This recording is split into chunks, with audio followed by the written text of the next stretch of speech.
వాళ్ళిద్దరికీ విడాకులిచ్చేంత వరకు వెయిట్ చేయాలి అంటే నేను కనీసం 6 నెలలు లేదా సంవత్సరం పాటు వెయిట్ చేయాలి. అప్పటికి భరత్ ఆలోచనలు మారిపోవచ్చు, చంద్రిక ఆలోచనలు మారిపోవచ్చు. అందుకే చంద్రిక నుంచి భరత్ రెండో పెళ్లి చేసుకున్నా కానీ నాకు అభ్యంతరం లేదు అనేలాగా ఒక లెటర్ తీసుకొని పెట్టుకున్నాను.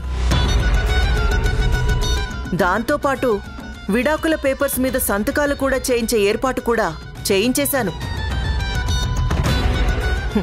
ఏదైతేనే నేను అనుకున్నది సాధించబోతున్నాను.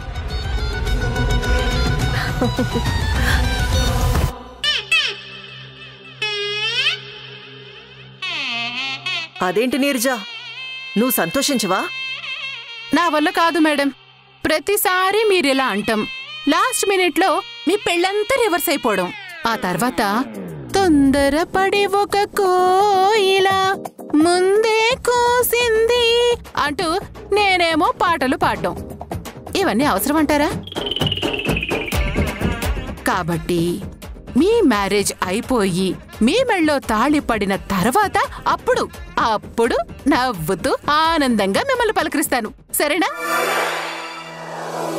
అప్పటి వరకు నన్ను ఈ ఎక్స్ప్రెషన్తోనే కంటిన్యూ అయిపోనివ్వండి. నాకు తెలుసు నీరజా నీ వెటకారాలు. నువ్వలా చూస్తూ ఉండు. నీ కళ్ళ ముందే నేను భరత్కి భార్యని అనిపించుకోకపోతే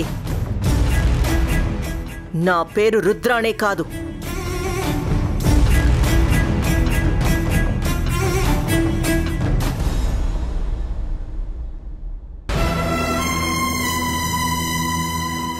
అమ్మా,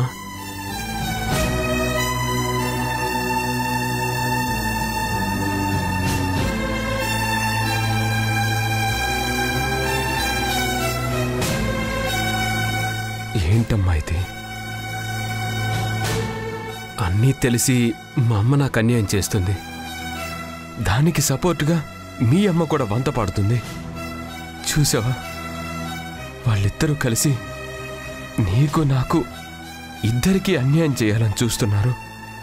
నా బాధ ఎవరితో చెప్పుకోవాలి? నాకు మీ అమ్మ అంటే ఎంత ఇష్టమో నీకు తెలుసు కదా. ఎంత ప్రేమించాను. అన్ని కష్టాలు తీరిపోయి ఇప్పుడు ఆనందంగా ఉందాం అనుకుంటుంటే మీ అమ్మ చేసిన పనికి నేను రుద్రాణిని పెళ్లి చేసుకోవాల్సిన పరిస్థితి వస్తుంది. లేదంటే మీ అమ్మ ప్రాణాలు తీసుకుంటానని బెదిరిస్తుంది. ఏం చేయమంటావు? తప్పు అని తెలిసిన బాధగా అనిపిస్తున్నా మనసుని చంపుకొని ఈ పెళ్లి కొప్పుకున్నాను. ఈ పెళ్లి తర్వాత నువ్వు మీ అమ్మ ఇద్దరూ నాకు దూరం అయిపోతారు కదా. నువ్వు నా కూతురివి కాదు, మా భానుమతి అమ్మవని నేను ఎప్పటినుంచో నమ్ముతున్నాను. నువ్వైనా కనీసం మీ అమ్మ మనసు మార్చొచ్చు కదా. నా బాధని ఎవరితో చెప్పుకోవాలో కూడా తెలియట్లేదమ్మా. మీనాక్షి అమ్మ కూడా చంద్రికకు విడాకులు ఇచ్చేసి రుద్రాణిని పెళ్లి చేసుకోమని బలవంతం చేస్తుంది. ఎంత చెప్పినా ఎవ్వరూ నా మాట వినట్లేదు. నాకింక వేరే మార్గమే లేక చంద్రికకి శాశ్వతంగా దూరమైపోవాలని నిర్ణయించుకున్నాను. ఇప్పుడు రుద్రాణితో పెళ్ళంటే నా సంతోషాలకి నా ప్రేమకి నేనే స్వయంగా సమాధి కట్టినట్టే కదమ్మా. ఉసురేమో ఇరిసేసింది కరుసైన కాలమిలా, ఎగురేసిన జీవితమంతా చిరిమేసెను చీకటిలా, బాధ నీరు కూడా భాష లేక గొంతు మూగబోయనా, పొగిలినంతలోన పొంత నిండలేని నిండు వేదనా, చేరదీయబోతే సాయమేమో యతి నీడ చేర్చనా, నేరమెవ్వరిదో దారి తప్పి నిన్ను చుట్టి వేసనా.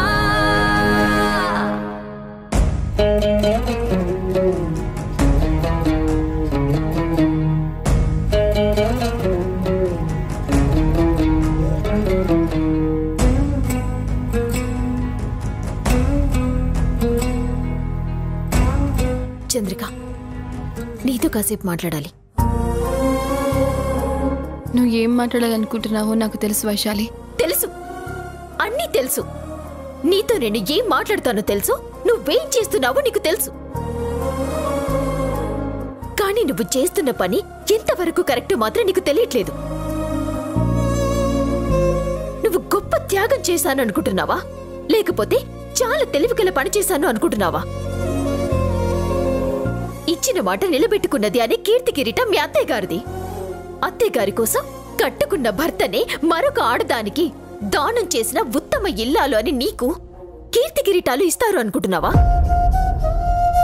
అసలు మీ ఇద్దరికి ఏమైందో నాకు అర్థం కావట్లేదు. ఎంత చెప్పినా మీరు ఎందుకు అర్థం చేసుకోవట్లేదు? ఏంటి చంద్రిక ఇది? ఎంత కష్టపడి ఎన్ని పోరాటాలు చేసి భరత్ గారిని నువ్వు దక్కించుకున్నది ఎందుకు? తీసుకుపోయి ఆ రుద్రానికిచ్చి పెళ్లి చేయటానికా? రుద్రాన్ని ఎలాంటి మనిషి నీకు తెలుసు. రుద్రాన్ని నీ జీవితంలో ఎన్నిసార్లు నిప్పులు పోయాలని చూసిందో నీకు తెలుసు. భరత్కి రుద్రాణి అంటే ఇష్టం లేదనే విషయం కూడా నీకు తెలుసు. ఎన్ని తెలిసి కూడా వాళ్ళిద్దరికి పెళ్లి చేయాలని ఆలోచిస్తున్నావంటే అసలు నేనేమనాలి? నేనెందుకు ఇలాంటి నిర్ణయం తీసుకున్నానో నీకు ఆల్రెడీ చెప్పాననుకుంటాను. ఏంటి, నీ జాతకం బాగోలేదు అని ఎవడో చెప్తే అది నమ్మి మీ అత్తయ్య గారు మాట్లాడటం? మీ అత్తయ్య గారు రుద్రానికి ఏదో మాట ఇచ్చింది అని ఆ మాట నిలబెట్టుకోవటం కోసం నువ్వేమో ఇప్పుడు కట్టుకున్న భర్తని ఇంకొకళ్ళకి త్యాగం చేయటం. ఇదేనా నీ కారణం? అసలు కారణం అది కాదు వైశాలి, వేరే ఉంది. ఏంటా కారణం? అది నేను చెప్పుకోలేను. కానీ ఒక్కటైతే నిజం, నేను భరత్ గారికి దూరం కావాలి. మళ్ళీ నా తర్వాత భరత్ గారిని నాకంటే బాగా చూసుకోగల మనిషి రుద్రాణియే అని నేను నమ్ముతున్నాను. అందుకే వాళ్ళిద్దరికీ పెళ్లి చేయాలనుకుంటున్నాను. ఇందులో ఎలాంటి మార్పు లేదు. అసలు నువ్వు ఎందుకు భరత్ గారికి దూరం కావాలి? ఎందుకు రుద్రానికిచ్చి పెళ్లి చేయాలి? అసలు నువ్వు ఏం మాట్లాడుతున్నావో నీకు అర్థమవుతుందా? ప్రతి దానికి ఒక కారణం ఉంటుంది వైశాలి. ఏంటా కారణం?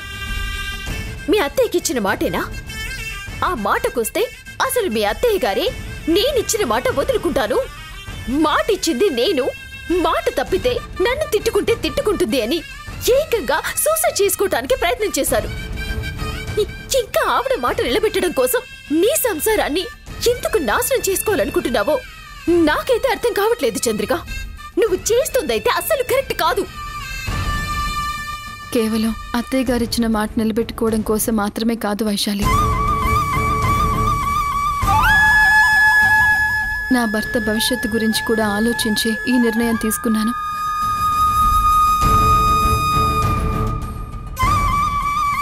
ఎందుకంటే నేను ఫ్యూచర్లో భరత్ గారితో కలిసి ఉండలేకపోవచ్చు.